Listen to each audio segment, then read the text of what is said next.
ada Raiders Lighting di situ yang memang saat ini hanya bisa kita tarik dari Australia. Selain itu mereka akan membawa alat-alat sendiri. Kalau untuk tahun ini, kira-kira dari Raja Wali sendiri ada wishlist apa sih?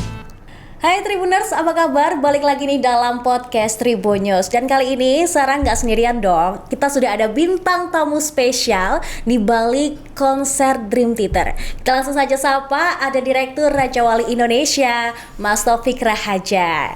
Ya, silakan Mas Taufik. Ya, terima kasih. Oh, ya, tepuk tangan dulu dong, ya kan? Terima kasih Mbak Sarah sudah diundang di Tribun Solo di hari ini.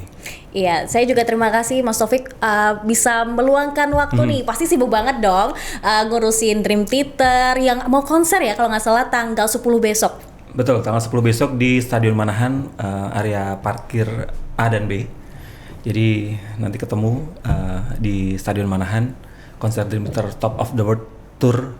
Dan ini adalah konser satu-satunya di Asia. Ada 2 negara di Asia, ada Indonesia dan juga Jepang gitu. Jadi satu-satunya di Indonesia. Jadi satu-satunya di Asia Tenggara itu cuma Betul, Indonesia Asia Tenggara, aja. betul. Wow, jadi masyarakat Indonesia, apalagi yang ngefans sama Dream Theater patut berbangga dong ya. Raja Wali loh yang ngedatengin Dream Theater ke Indonesia, ke Solo. Nah, tapi sebelum kita nanti mau ngobrolin lebih lanjut soal Dream Theater, kayak pengen tahu nih sebenarnya tuh Raja Wali Indonesia apaan sih? Kan katanya kalau nggak kenal maka nggak sayang ya Mas ya. Boleh dong diceritain soal Raja Wali Indonesia? Ya, Raja Wali Indonesia sendiri adalah promotor musik, berangkat dari Yogyakarta. Selain itu kita juga event consultant gitu ya, dan event management. Ada 5 festival musik besar di Indonesia yang kita bidani. Ada Prambanan Jazz, ada Jogja Rokarta Festival, ada Batik Musik Festival, ada Mocosi Festival. Kemudian ada satu lagi Jogja Rokarta gitu. Jadi ada 5 festival besar. Kemudian selain itu kita juga buat bikin konser-konser di konser artis internasional, artis nasional gitu ya. Konser tunggal gitu ya. Tidak saja ada di Jogja tetapi juga tidak di Jakarta, tapi kita mencoba lebih merata lagi bisa ke banyak daerah di Indonesia. Ya harapannya sih kita pengen ngangkat musik turismenya yang ada di Indonesia ya. Jadi punya banyak pilihan gitu. Oke, jadi kalau kalian pengen tahu Raja Wali Indonesia tuh apa sih? Jadi kayak sebuah promotor gitu. Kalau kalian tahu konsernya Westlife, terus Mariah Carey yang ada di Indonesia ini, nah promotornya adalah Raja Wali Indonesia. Hebat banget nggak tuh, ya kan? Wow, ini artis-artis besar luar negeri loh yang didatengin ke Indonesia langsung. Pasti juga ada kendala. Kalau nggak salah itu juga mengawali dari proyek-proyek kecil dulu sampai sekarang bisa gede banget. Betul. Ya kan? Boleh dong ceritain. Ya kalau cerita soal sejarahnya Raja Wali Indonesia pertama kali itu sebelum ke Raja Wali Indonesia malah justru core bisnisnya adalah penerbitan buku. Didirikan oleh sekarang posisi komisaris yaitu Pak Anas Syahrul Alimi. Dari mulai penerbitan buku terus kemudian dapat pekerjaan IO-an musik gitu ya, bikin konser, dan dari situ mulailah satu persatu konser kita buat gitu ya. Raja Indonesia dari mulai 2008 kemudian mulai berangkat ada konser secara agenda agak lebih banyak gitu. Kita yang pertama kali menggabungkan ada Glenn Fredly, almarhum Glenn, kemudian ada Tompi, ada Sandi Sandoro untuk gabung menjadi Trio Lestari. Waktu itu sih namanya belum Trio Lestari. Kita buatkan konser di beberapa kota gitu ya, tour gitu ya. Dari situ mulai intens untuk bikin konser musik. Tapi kalau ngomongin soal festival musik, baru Prambanan Jazz Festival adalah festival musik terlama kami. Itu tahun ini adalah tahun ke-8. Itu mulai dari 2015 gitu. Pertama kali di Candi Prambanan, di line up-nya waktu itu masih Kenny G dan beberapa artis Indonesia gitu. Oke, jadi emang berawal dari proyek kecil lalu sampai ngehandle Prambanan Jazz. Betul. Ya selama 8 tahun loh. Nah, kalau cerita soal Prambanan Jazz yang kita pasti udah hafal banget setiap tahunnya hampir ada gitu. Ada nggak sih treatment khusus ketika membuat Prambanan Jazz dari tahun ke tahun supaya lebih istimewa gitu? Ya kalau sebenarnya sih cerita Prambanan Jazz itu juga agak sedikit unik. Jadi kayak semacam ada sedikit kecelakaan gitu ya. Kita sempat dealing dengan salah satu venue yang ada di Jogja, ballroom gitu. Kita mau buatkan sebuah tontonan konser eksklusif seperti itu. Kita kontak Kenny G untuk didatangkan. Kemudian ada komunikasi yang membuat dari pihak dari pihak hotel itu, dari pihak venue-nya itu membatalkan sepihak gitu. Akhirnya tapi kami kan harus menjaga komunikasi dengan artis internasionalnya ya, karena juga itu bagian dari track record pekerjaan kita nanti ke depannya gitu, supaya lebih memudahkan. Dari situ kita mencoba untuk mencari alternatif venue yang ada di Jogja, outdoor gitu ya, yang luas gitu, untuk kita pindah Kenny G ini ke venue tersebut. Tetapi ketika ngomongin soal venue-nya, Prambanan adalah salah satu pilihan gitu. Borobudur juga bisa menjadi salah satu pilihan juga kalau ngomongin soal ada di area heritage ya. Kita pengennya kalau bikin sesuatu tuh ada value tambahnya gitu ya. Jadi kita memang sengaja milih venue-nya yang heritage gitu. Dari situ kemudian pengalaman pertama ya masih banyak kelemahan-kelemahan. Kita bicara soal festival musik pertama kali gitu ya, dengan line up yang lebih dari satu gitu ya. Kami memang harus belajar banyak, karena kalau ngomongin soal apalagi dengan komunikasi dengan artis internasional, dan ada beberapa rule, karena perubahan itu kan selalu ada, termasuk perubahan pada saat di hari hanya di tahun 2015 itu, yang seharusnya Kenny G sebagai penutup, tetapi tiba-tiba dia minta lebih maju lagi, jadi secara rundown harus berubah, yang artinya tuh ya kalau ngomong soal secara show management jadi agak sedikit kacau gitu. Karena tapi dari situ ya nilai positifnya di 2015 kita belajar, secara target dari ya cuman 5.000 penonton, yang datang di situ 8.000 orang gitu ya. Kemudian dari tahun ke tahun kita mencoba perbaiki lagi di tahun berikutnya, yang tadinya cuma 1 malam, kemudian ada di 2 hari, kemudian menjadi 3 hari, yang tadinya cuma ada 2 panggung, tiba-tiba terus kemudian kita yang di panggung festival kita tambah jadi 1 panggung lagi, ada 2 panggung festival, kemudian 1 panggung special show gitu.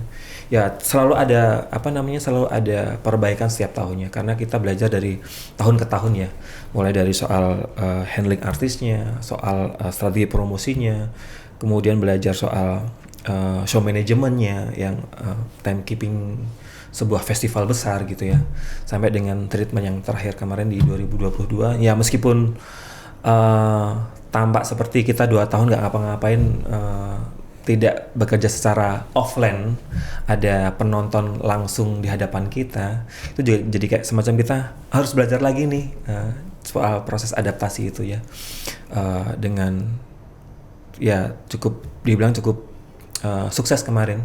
Itu pertama kali kita bisa buat festival offline lagi di Prambanan Jazz Festival 2022 kemarin yang ke-8. Ya secara target penontonnya melebihi target gitu ya. Dan ya meskipun belum bisa kapasitasnya secara normal, masih social distancingnya, awalnya kita announce-nya masih dengan kebijakan yang social distancing, protokol kesehatan yang sangat ketat gitu ya.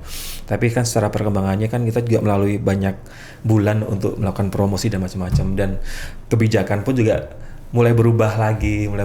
Jadi secara strategi promo yang di awal adalah jualan tiketnya dengan kursi, ya mau nggak mau kan kita juga harus konsisten dengan itu, harusnya tetap dengan kursi. Ya sebenarnya sih kalau secara impian cita-cita yang pengennya kalau festival musik ya berbaur gitu ya, standing, berdiri gitu. Karena lebih terasa vibes-nya, lebih seru. Betul, juga kan. Karena juga orang lama tidak ke Prambanan dalam rangka festival musik gitu ya, dan sudah ada bisa konser offline lagi, ya akhirnya sementara itu diredam dulu keinginan itu. Semoga nanti di 2023 sudah bisa normal lagi gitu. Tapi kemarin sudah cukup seru dan target penontonnya juga kita nggak nyangka juga banyak yang datang di sana. Protokol kesehatan pun juga kami lalui dengan tertib. Ada vaksinasi di lokasi gitu ya, vaksin booster kita siapkan juga. Terus kemudian juga ya orang pakai masker gitu. Tapi yang pasti yang selalu tidak pernah ketinggalan pada saat di Prambanan Jazz adalah ya selalu ada pasar kangennya. Jadi ketika orang datang dari luar kota gitu ya, ada jajanan-jajanan yang ada di Prambanan Jazz itu mengobati kangenan. Musik, jajan, terus nongkrong, ya macam-macam. Apalagi ketemu orang-orang baru di Betul, sana. ya. Kayak nambah relasi juga gitu kan. Nah ini kan Raja Wali Indonesia banyak banget project yang udah dikerjakan atau sedang dikerjakan dalam proses ini. Pasti ada dong ciri dari Raja Wali Indonesia ketika mau menampilkan suatu karya dalam sebuah event itu. Ciri utamanya sih sebenarnya tidak melulu soal line up dan juga konsep-konsep itu, tetapi ada hal-hal yang pengen kami angkat ke permukaan soal musik turismenya. Jadi memang sengaja pilihan venue-nya itu tidak di kota-kota mainstream seperti Jakarta yang memang secara agenda konsernya bisa setiap bulan tuh selalu ada gitu ya. Tetapi kita pilih venue-venue yang memang ada nilai heritage atau terus kemudian memang ada nilai kelokalan yang sangat menjadi ciri khas sebuah kota gitu ya, untuk kita jadikan venue gitu. Jadi ya apalagi kalau ngomongin soal artis internasional, meyakinkan mereka, komunikasi dengan mereka, membawa konser mereka ke sebuah kota yang sebelumnya belum pernah ada konser internasional sama sekali, itu cukup cukup effort dalam arti, tetapi juga bukan perkara ya gampang-gampang, susah sih sebenarnya selama sarana prasarananya kamu bisa menyiapkan, kita sebagai promotor bisa menyiapkan, ya mereka pasti ya oke gitu.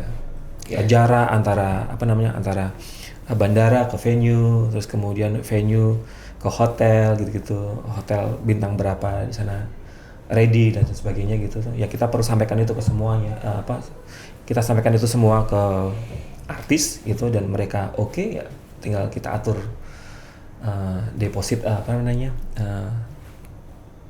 pemberian dibukanya, log tanggal dan sebagainya gitu, jadwal strategi promosi bagaimana, mau announce kapan gitu, ya sudah rilis gitu. Oke, ini kan Raja Wali Indonesia tadi sempat ngomong soal selain konsep konsernya, tanggalnya, tapi juga menginformasikan tentang bisa dikatakan hal-hal yang rinci tapi nggak bisa dianggap sepele. Akses, deket mana, tapi itu juga nilai plusnya di announce juga kepada para penonton atau fans-fans yang mau nonton ke konser. Jadi kalau misalkan kalian besok itu ada konser Dream Theater, Raja Wali juga sudah menginformasikan cara mengaksesnya ke venue seperti Betul. apa gitu. Jadi kayak mungkin terlihatnya cuma mendatangkan saja, tapi ternyata nggak semudah itu gitu ya. Betul. Jadi kan ya apalagi ketika kita melakukan komunikasi dengan agensi artis internasional ya, hal yang detail itu menjadi pertimbangan mereka, karena ada offering sheet, jadi kayak semacam lembar penawaran ketika kita mau bidding artis internasional seperti itu, pasti ada ada beberapa hal yang mereka pengen tahu. Pernah bekerja sama dengan agensi artis internasional siapa saja, apa nama agensi artisnya, siapa nama kontak personnya disebut di situ. Kemudian juga pernah mengundang artis internasional siapa saja gitu. Ada ya, dulu pas di awal-awal kita mengundang Kenny G, ya agak susah, apalagi terus kemudian venue-nya ada di outdoor. Pertimbangan outdoor itu bagi artis internasional kan bagaimana mengamankan ketika nanti cuacanya tidak mendukung gitu-gitu loh. Jadi soal sebelum perform kan mereka pasti juga akan ada sound check ya, alat-alat mereka kena panas langsung gitu juga bagaimana gitu-gitu.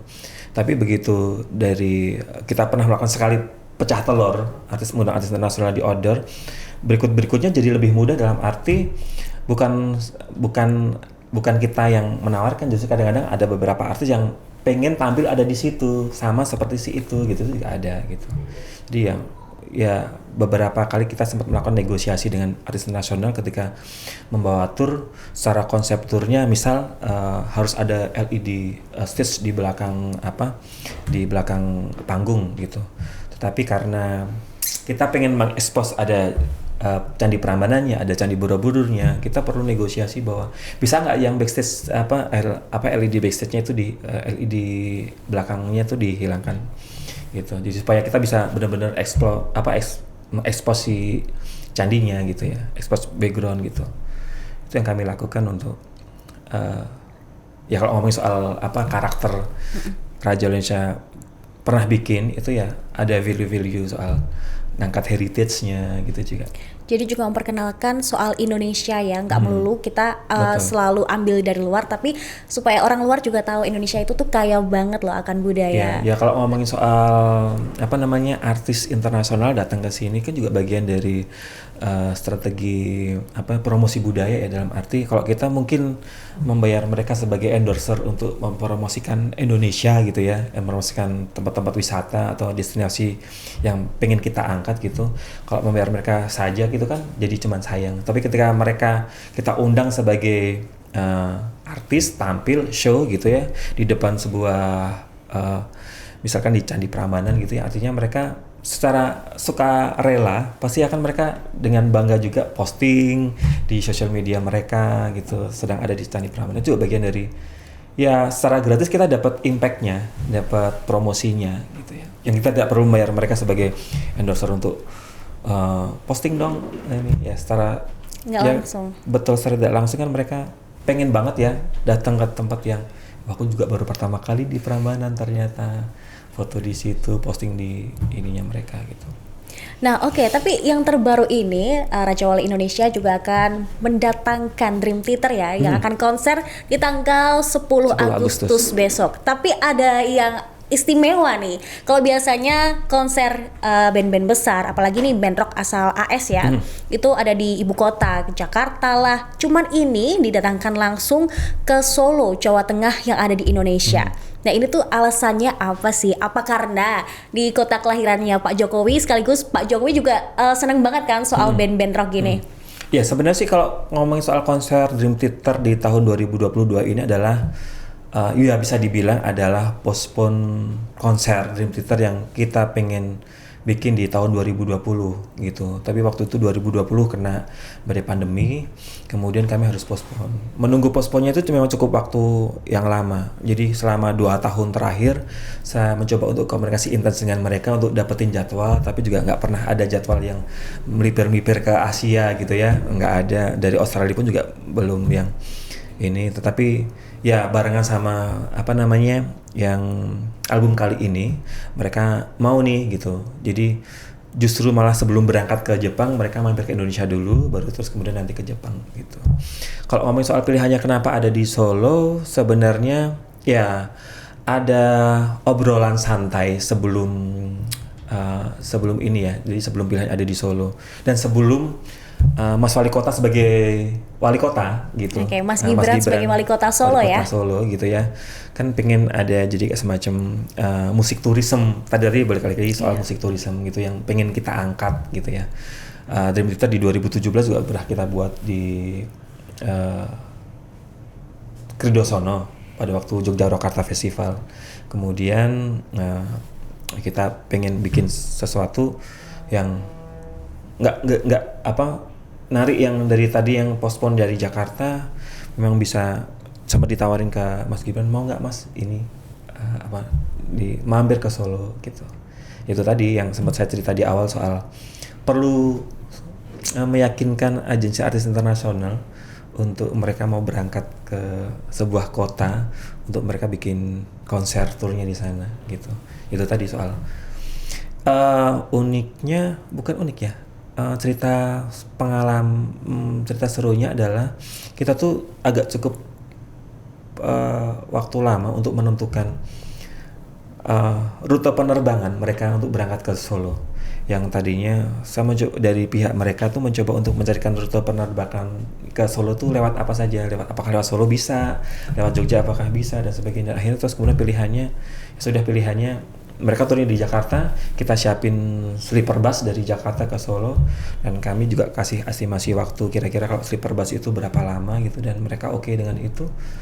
Ya sudah, akhirnya confirm mau tampil. Ya kita dapatnya tanggal, kenapa juga nggak di weekend, kenapa bikin konsernya di tengah weekdays gitu ya, karena daripada tidak sama sekali juga. Dan akhirnya terus kemudian ya sudah, ini kan kami menjawab fansnya Dream Theater yang sudah nunggu lama 2 tahun, yang mereka sabar tidak melakukan refund tiket mereka, dan mereka juga bisa nonton lagi di konser 2022 ini. Nah oke, jadi kan ini kali kedua Raja Wali Indonesia mendatangkan Dream Theater ya.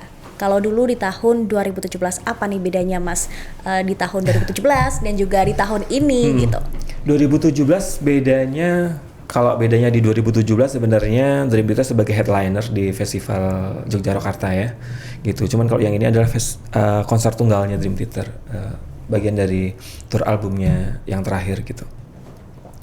Yang bedanya lagi di 2017 mungkin akan banyak sekali dramanya, karena sebenarnya sih kalau ngomongin soal cerita 2017 Dream Theater itu adalah cerita, iya, buat kami yang bekerja di Raja Wali Indonesia itu jadi bagian dari cerita seru, pengalaman seru gitu ya.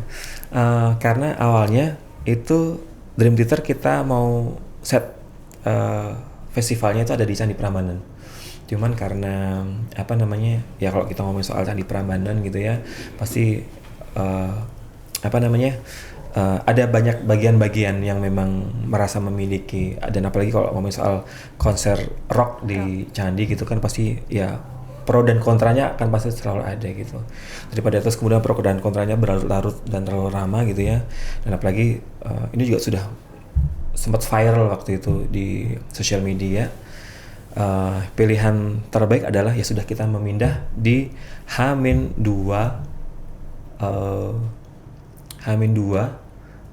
pelaksanaan konsernya. Artinya bahwa ya Bandung Bondowoso versi baru itu terjadi, karena kalau ngomongin soal sebuah panggung musik internasional gitu kan, biasanya kita nyiapin dalam kurun waktu ya 7-10 hari, dan ini kita hanya siapin cuma dalam 2 malam gitu ya. Ya itu pekerjaan yang luar biasa. Jadi dramanya tuh drama-drama yang memang kadang-kadang komunikasi kita dengan tour manager, manajer produksi, production manajernya mereka itu juga emosinya tuh sangat-sangat terasa sekali, karena ya marah, terus kemudian sampai sedihnya setelah event itu jadi dapat banget tuh, karena ya dramanya itu ada di 2017 gitu. Itu yang terjadi, dan ya yang kali ini sih semoga sih lebih lancar, lebih enak, karena juga secara line up-nya juga kita secara prepare-nya, kalau sekarang sih prepare-nya irisan secara waktu loading-nya cuman barengan sama Asian Para Games saja di venue yang sama gitu ya. Ya keren sekali Solo punya event internasional dalam waktu bersamaan gitu ya, dan ini juga bagian dari pasti secara kunjungan tamu-tamu datang ke kota Solo pasti wah jadi salah satu alasan kenapa dipilih di kota Solo itu ya. Dan ini emang kalau tadi lihat di drama di tahun 2017 ada rasa marah, terus sedih, tapi sebagai pekerja di Raja Wali Indonesia tetap harus profesional dong. Profesional. Jadi segala hal yang namanya, kan kalau ngomongin soal artis internasional kan pasti ada riders yang harus kami penuhi. Betul. Dan selama riders itu bisa kami penuhi dan mereka bisa perform secara maksimal gitu ya, itu adalah apresiasi yang luar biasa buat ya dari sisi artisnya juga, iya dari sisi kami sebagai promotor juga. Puncak kebanggaannya ada di situ gitu ya, kita bisa memberikan sajian yang sangat berkesan, meninggalkan kesan yang sangat baik, dan mereka pun juga ya ada hal-hal yang memang bisa, meskipun melalui drama itu, tetapi ketika respon penontonnya bagus, crowd-nya banyak. Terus kemudian mereka juga sempat melakukan apa namanya ya, waktu itu mengkomposisi ulang gundul-gundul pacul yang ditampilkan di salah satu setlistnya mereka gitu ya. Ya itu juga kejutan yang luar biasa bagi kita ya sebagai orang Indonesia, dan mereka ternyata mengulik sejauh itu juga ternyata tentang Indonesia untuk gitu. tentang Indonesia supaya merasa lebih dekat dengan fans yang ada di Indonesia gitu. Ya itu cara mereka ya. Nggak tahu nanti kalau pas di Solo mereka bikin kejutan apa lagi, ya kita tunggu gitu. Kita tunggu ya di tanggal 10 besok 10. akan ada kejutan apa nih dari Dream Theaters. Karena tadi sempat spill juga ini konser 2 tahun tertunda gara-gara pandemi. Ya kan. Lalu ketika akhirnya ditentukan tanggal Dream Theater untuk konser di Solo Indonesia di tanggal 10 besok, gimana respon para ya mungkin yang sudah beli tiket, yang sampai nggak refund juga, antusiasmenya seperti apa sih? Antusiasme sih tentu saja mereka sangat senang sekali ya. Ya meskipun secara waktu ada beberapa yang memang memilih untuk tetap mempertahankan tiket mereka, tetapi juga ada yang memilih untuk refund karena mungkin secara jadwal juga tidak bisa punya kesempatan gitu. Respon mereka positif, mereka sangat senang sekali, dan akhirnya setelah menunggu 2 tahun yang jadi kayak semacam harap-harap cemas jadi atau enggaknya, kalau enggak nanti bagaimana kejelasannya gitu. Dan ketika sudah muncul tanggalnya pasti 10 Agustus itu ya kabar gembira buat semuanya, kabar gembira juga buat kami juga. Akhirnya terus kemudian ya sudah, yang daripada komunikasi yang sangat lama di email yang sudah sampai beberapa subjek di email itu, ya akhirnya sekarang tinggal ngobrolin soal lebih ke teknis koordinasi dengan mereka ya, lebih ke ngomongin soal makan lunchnya nanti apa, dinernya apa, terus nanti produksinya nanti detailnya bagaimana, seperti itu sih. Ngomongin soal makanan di Solo itu kan kulinernya banyak banget.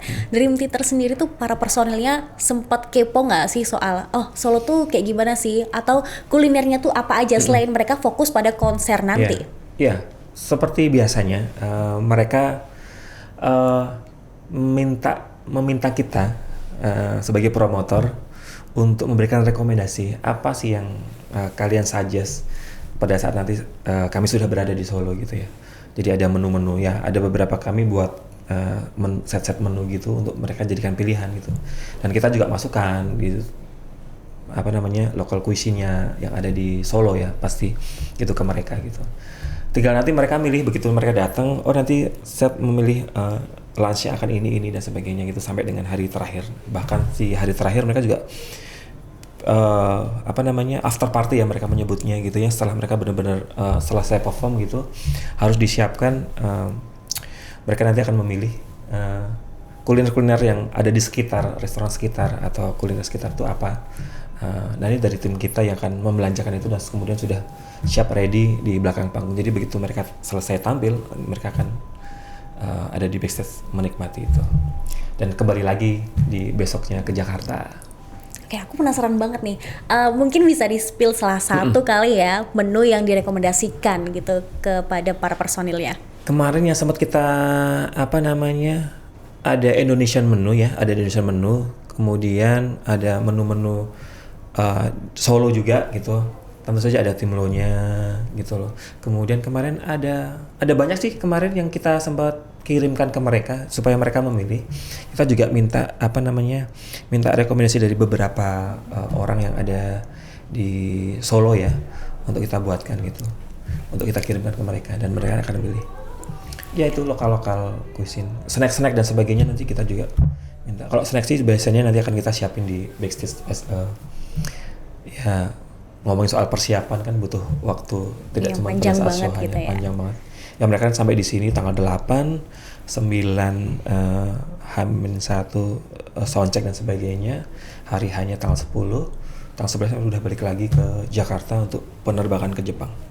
Oke, kalau untuk sound sendiri, katanya nih mereka langsung mendatangkan alat-alat soundnya itu tuh dari Amerika Serikat. Mereka nggak mau atau lebih memilih alat-alat mereka sendiri gitu loh, daripada yang ada di Indonesia. Betul nggak sih Mas? Kalau sound sih sebenarnya kita ada riders yang memang harus kita penuhi. Jadi kayak lighting sound system, technical ridersnya mereka yang harus kita siapin. Tetapi selain itu mereka akan membawa alat-alat sendiri. Konfirmasi sudah ada 25 box yang sudah sampai di Jakarta dan tinggal dikirim nanti pada saat jelang ya tanggal 8 tuh sudah sampai di sini, tanggal 9 sudah set up, sudah serah terima dengan mereka. Cuma yang unik ini yang salah satu membuat komunikasinya jadi sedikit lebih panjang itu adalah ada riders lighting di situ yang memang hanya bisa saat ini hanya bisa kita tarik dari Australia, yang ada di Australia. Nggak tahu bentuknya lightingnya seperti apa. Nah nanti lihat saja di tanggal 10 Agustus di Stadion Manahan gitu ya. Ya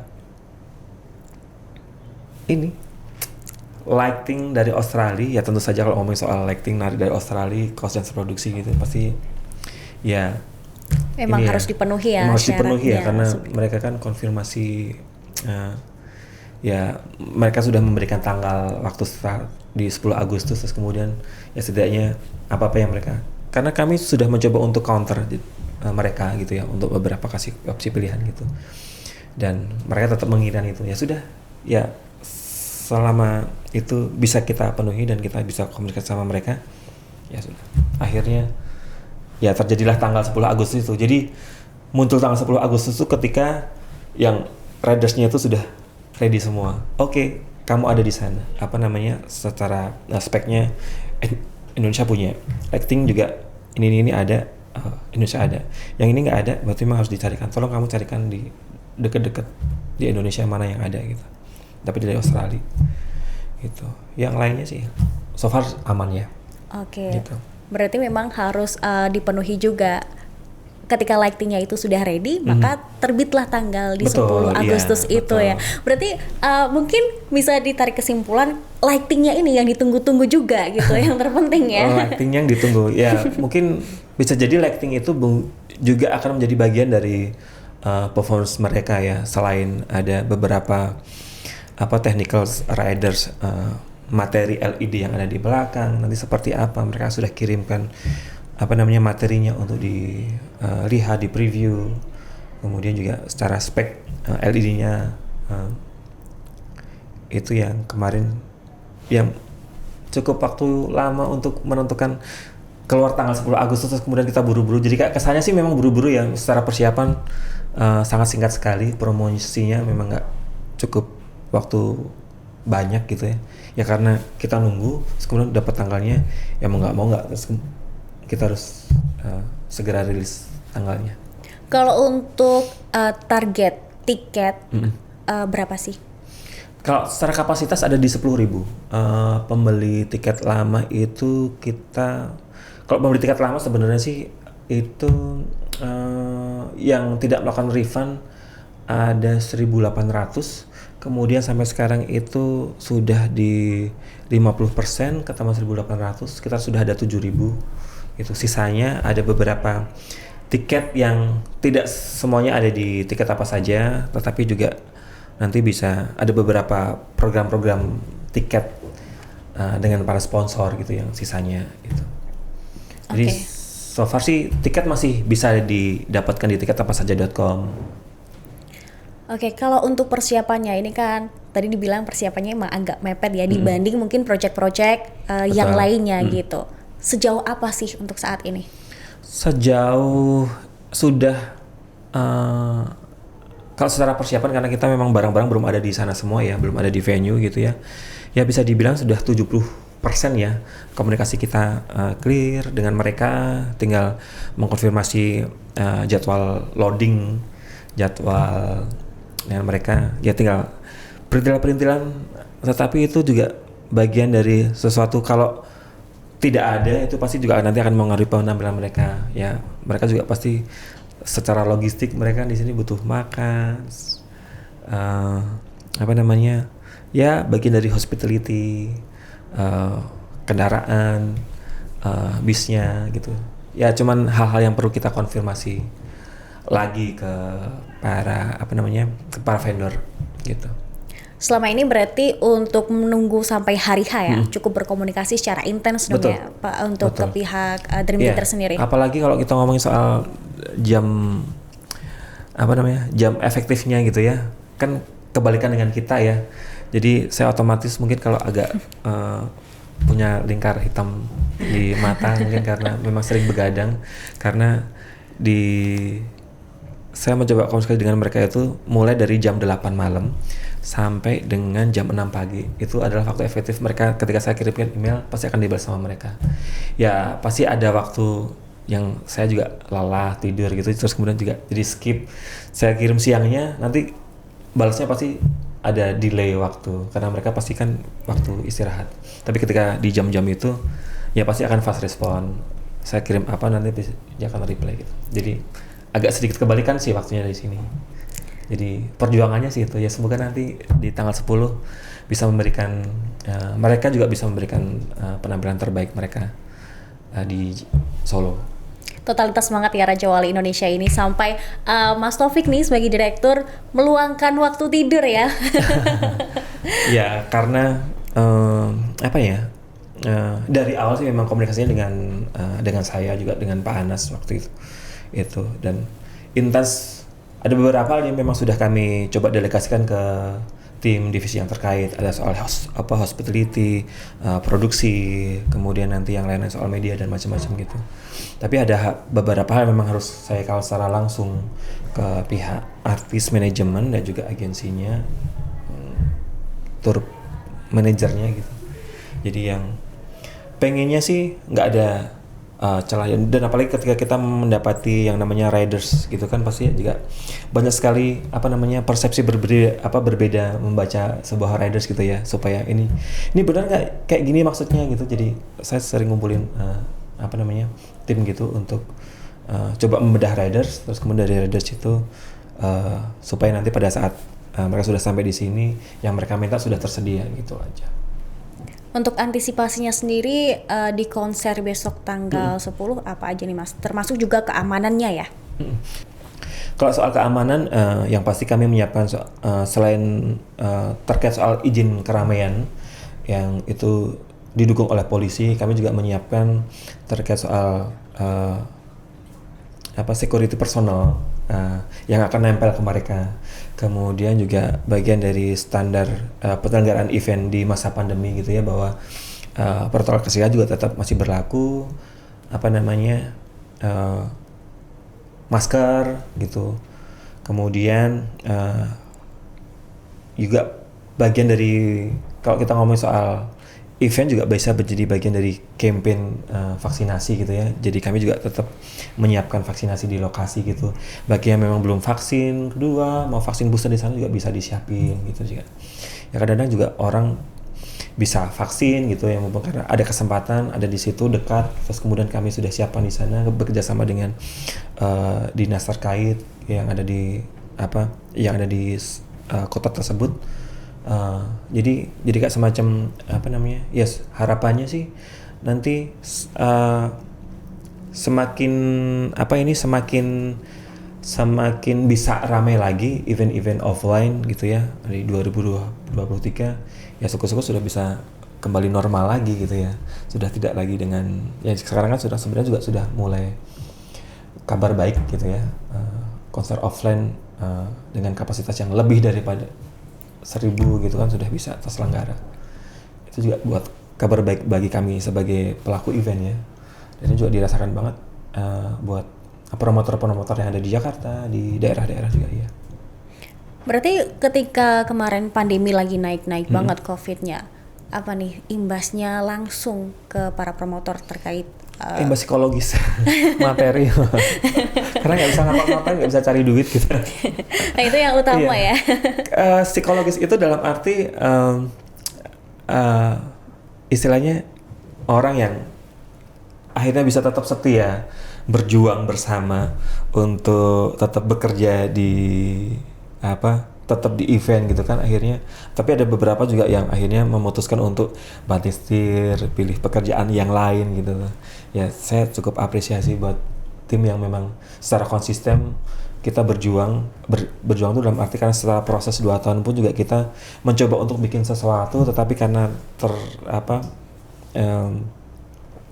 dengan adanya regulasi yang baru gitu, akhirnya terus kemudian belum bisa, kita coba mundurin lagi, belum bisa, kita coba. Jadi itu juga bagian dari perjuangan yang sangat panjang, dan akhirnya begitu sampai ada forum komunikasi Asosiasi Promotor Musik Indonesia, kemudian ada pekerja event gitu yang mencoba untuk merumuskan bagaimana supaya event offline bisa tetap terselenggara dengan syarat-syarat yang kemudian itu bisa jadi semacam buku panduan yang disusun oleh Kemenparekraf gitu, yang diturunkan untuk ke beberapa sub-sub bisnis lainnya gitu ya. Itu juga bagian dari perjuangan tim di balik layar, promotor musik, event organizer, dan lain-lain gitu. Terus kemudian merumuskan sebuah panduan yang itu bisa dipakai untuk penyelenggaraan sebuah event gitu ya. Jadi standar event sekarang yang bisa diberikan rekomendasi untuk terselenggara yang memenuhi syarat-syarat yang sesuai dengan panduan itu gitu. Ya itu juga bagian dari perjuangan teman-teman gitu. Ada ritual khusus nggak sih, kayak semacam kebiasaan ketika Raja Wali Indonesia ini tuh mau mendatangkan artis-artis dari luar gitu? Ritual khususnya adalah berdoa bersama, pengajian di kantor. Artis internasional ya, nggak ada ritual khusus sih sebenarnya. Ya artis internasional bisa diundang itu ya berdasarkan karena cocok sama harganya, cocok sama jadwalnya mereka untuk tur di Indonesia atau di Asia, setidaknya. Kalau tur dunia terus kemudian ngambil dari Eropa tentu saja sangat mahal, itu artinya secara cost-nya kan pasti akan sangat tinggi. Tetapi kalau bisa narik mereka pada saat ada di Asia gitu ya, secara cost-nya masih bisa di-sharing sama negara lain gitu. Itu juga salah satu pilihan, bisa tidaknya dan mau atau tidaknya promotor untuk mengundang artis internasional ke Indonesia. Kemudian selain itu tadi ya syarat-syarat soal harus punya record yang sangat panjang untuk lebih mudah mendatangkan artis nasional ke Indonesia. Ketika ada jaminan itu kan artinya bahwa kamu sudah pernah mengundang A, B, C, D gitu, artinya bahwa aman nih, tinggal aku melakukan komunikasi terkait soal hal-hal teknis lain gitu. Sehingga pihak artis dan manajemen pun percaya gitu. Betul. Ya. Tapi kalau untuk Dream Theater sendiri, ini kan tahun 2020, alasannya apa sih mendatangkan mereka tuh? 2020 alasannya karena ya sebenarnya sih ada jadwal turnya mereka gitu, ada di beberapa negara waktu itu. Di 2020 jadwal turnya di Asia lebih banyak daripada yang sekarang. Sekarang kan cuman kalau di Asia Tenggara cuman Indonesia aja, di Asia ada Jepang di situ. Waktu itu ya secara komunikasi kan kita 2017 sudah pernah mengundang mereka, selalu ada kesempatan untuk mereka pada saat ada jadwal tur pasti akan menawarkan ke kami ya, ke promotor gitu ya, mau nggak nih bisa kamu tarik juga ketika kamu punya tanggal nggak gitu. Itu juga bisa jadi berlaku juga ketika kita pengen pun juga bisa berlaku. Ada jadwal ke ke Asia nggak gitu, supaya bisa kita tarik ke Indonesia gitu ya. 2017 ke 2020 jeda waktu cukup lama ya, 3 tahun gitu. Dikasih lagi ya secara fans pasti akan senang-senang aja gitu. Dan apalagi 2022 ini kalau ngomong dari rentang 2017 kan waktu yang sangat lama gitu, 5 tahun. Iya, 5 tahun. Ya, tidak tampil di Indonesia, dikasih tontonan ya harusnya ya kalau memang fans garis kerasnya Dream Theater ya harus nonton besok di tanggal 10 Agustus. Oke, jadi buat kalian nih Tribuners yang ngefans banget sama Dream Theater, soal karya-karya mereka wajib banget nonton. Karena tiketnya masih tersedia ya sampai sekarang ya? Masih tersedia. Tapi jangan sampai nanti pada saat di hari H juga masih tersedia. Semoga, tapi secara harga tiketnya pasti akan menyesuaikan di hari H, on the spot harga tiketnya. Sekarang masih tiket reguler gitu, jadi 750 dan juga 1 juta di luar pajak daerah, pajak pendapatan daerah dan juga admin fee. Ini berarti ada rencana dong kalau misalkan nih para netizen atau orang-orang Indonesia yang pengen banget mendatangkan artis nih dari luar, bisa mengabulkan nggak kira-kira? Wishlist ya? Ya. Ya wishlist tuh ada wishlist yang memang kita menyesuaikan marketnya gitu ya. Nanti silahkan mungkin di follow Raja Wali Indonesia Instagramnya, di situ kasih aja komentar-komentar apa gitu ya, pengen datengin atau DM gitu. Di situ kadang-kadang juga jadi bagian dari pertimbangan kami memilih artis Indonesia, artis internasional untuk datang ke Indonesia. Kemudian ya kami sendiri juga punya wishlist, pengen datengin siapa, itu juga punya banyak wishlist yang pengen kita undang ke Indonesia gitu ya. Kalau untuk tahun ini, kira-kira dari Raja Wali sendiri ada wishlist apa sih untuk mendatangkan tamu ya? Boleh dong ya kan, dibocorin sedikit gitu. Yang sudah pasti, yang sudah confirm adalah Westlife. Kalau artis internasional, kalau belum confirm kami nggak berani announce gitu, karena kan ada tanggung jawab yang harus kami jaga dengan mereka gitu ya. Tapi ada beberapa yang sedang tahap komunikasi gitu ya. Tahun depan juga kita sudah ada agenda juga gitu di festival-festival kita. Semoga festivalnya sudah mulai jalan, tidak cuma Prambanan. Tahun kemarin Prambanan Jazz, tahun ini ada Prambanan Jazz juga Yogyakarta, teman Yogyakarta, Prambanan Jazz dan juga Yogyakarta, artis Indonesia semua. Semoga tahun depan kita sudah punya artis internasional untuk didatangin. Yang tahun ini artis internasionalnya itu tadi ya Westlife. Yang lain nanti masih nunggu. Oke, kita tunggu nih. Apalagi kejutan update-nya dari Raja Wali Indonesia. Karena artis-artisnya siapa sih yang nggak tahu gitu track recordnya ya kan. Nah, untuk harapan di konser besok Agustus apa nih? Harapannya besok di konser Agustus, ya saya tahu tanggalnya Big Days, tapi semoga yang datang besok di Stadion Manahan itu tiketnya sold out pastinya ya. Harapannya setiap promotor yang pengen bikin konser gitu ya, dengan tiketnya sold out pasti nanti kita akan jadi kayak sedikit candu bagi kami sebagai promotor musik untuk ya next. Oke nih Solo salah satu alternatif venue untuk konser internasional kita bisa bawa ke Solo gitu ya. Ya, jadi jangan lupa beli tiketnya. Oke, jangan lupa beli tiketnya ya buat kalian penggemar Dream Theater, karena nggak boleh banget ya untuk dilewatkan. Betul, karena kita nggak tahu ya setelah di 2022 mereka bisa ke Indonesia lagi kapan. Kadang juga ya 2 tahun kemarin juga posisinya juga menunggu yang cukup lama gitu ya. Setelah ini ya kita belum tahu. Mumpung ada kesempatan Dream Theater ke Indonesia lagi, jadi jangan lewatkan kesempatan ini. Nah, ini terakhir banget. Ini kan Presiden Jokowi itu penggemar band rock ya. Kira-kira apakah emang ada rencana, sudah direncanakan Pak Presiden tuh bakalan ikut nonton langsung ke Stadion Manahan besok, atau mungkin ada jajaran di kabinet atau pemerintahan yang bakal jadi tamu di sana? Kalau secara konfirmasi langsung dengan kami, ya bisa jadi akan ada dalam arti ya kita nggak tahu ya, karena banyak sekali yang sudah memesan tiket Dream Theater besok gitu mengatasnamakan gitu ya, tapi tidak secara langsung yang mereka akan datang di lokasi besok, karena ada beberapa kalau pejabat-pejabat mereka akan datang tidak melakukan konfirmasi dan tiba-tiba mereka akan datang di sebuah konser besok di tanggal 10 itu juga, karena kayak ya ini kita bisa melihat mereka mungkin juga tidak sebagai RI1 tapi juga sebagai seorang yang fans garis kerasnya Dream Theater gitu, pengen nonton gitu ya. Ini ada kesempatan buat bisa datang gitu ya, apapun profesinya gitu ya. Ya karena juga tidak ada treatment khusus, karena kami juga tidak menyiapkan yang ada namanya seat VIP ada di sana. Yang ada cuma festival A dan juga festival B.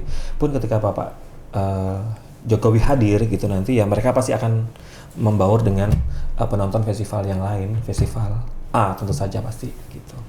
Kalau beliau hadir gitu ya. Tapi secara konfirmasi sampai sekarang kemarin sih sudah sempat ada beberapa pejabat-pejabat gitu yang melakukan pembelian tiket melalui ajudan mereka gitu ya. Berapa banyak tiketnya gitu, ada 10, beli 20, beli 30, 40 gitu. Sudah.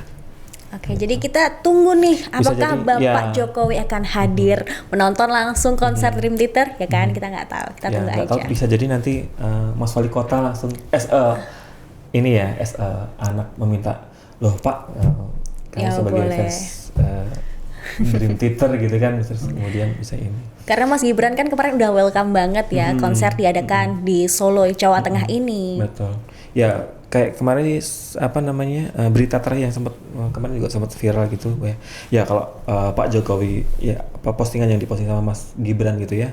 Ya kalau Pak Jokowi nonton ya harus beli tiket gitu ya. Ya artinya memang ada beberapa kemarin sempat konfirmasi ke kami ada pembelian tiket itu entah itu dari jajaran kabinet atau jadi jajaran di kepala daerah yang akan datang ke Solo untuk nonton Dream Theater ya sangat memungkinkan untuk bisa hadir gitu. Tapi kita tunggu saja ya itu, tapi tidak ada secara treatment khusus dari kami dari pihak kami promotor untuk menyiapkan, tetapi ya ketika mereka datang ya akan sebagai penonton sama seperti yang lain berbau dengan festival gitu, dengan festival.